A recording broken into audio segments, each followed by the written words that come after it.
লেদা পোকা, লতি রাজকসুর লেদা পোকা। লেদা পোকা লতি রাজকসুর কি ক্ষতি করে?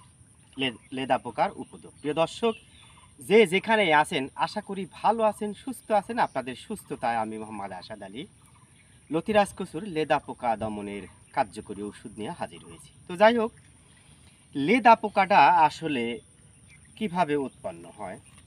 প্রাথমিক পর্যায়ে কচুর পাতার নিচের দিকে মাকড়সার আকৃতি গোলাকৃতির একটি ডিম পারে।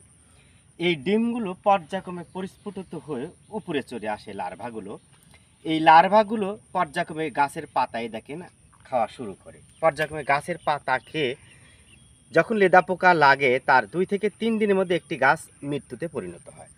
এই লেদা পোকার লার্ভা যদি আপনি সঠিক সময় সঠিক নিয়ন্ত্রণ না করতে পারেন, তাহলে এই লেদা পোকার লার্ভাগুলো কি ক্ষতি করে?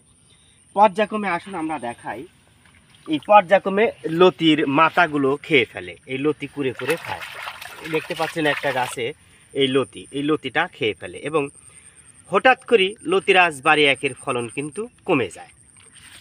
এজন্য আপনারা অবশ্যই সঠিক সময় লেদা পোকা দমনের ওষুধ আপনারা প্রয়োগ করবেন। তো যাই হোক, আমরা পরবর্তী ভিডিওতে লেদা পোকা দমনের ওষুধ নিয়ে কথা বলব। প্রিয় দর্শক, একটি কথা আছে, ভালো বীজ ভালো ফসল। দেখেন, একটি অরিজিনাল লতিরাজ বাড়ি একের বীজ ফুল পোয়া চারা 3টা পাতা হয়েছে, 1টা 2টা 3টা। দেখেন আমরা চারাটা লতি থেকে উৎপাদন করেছি।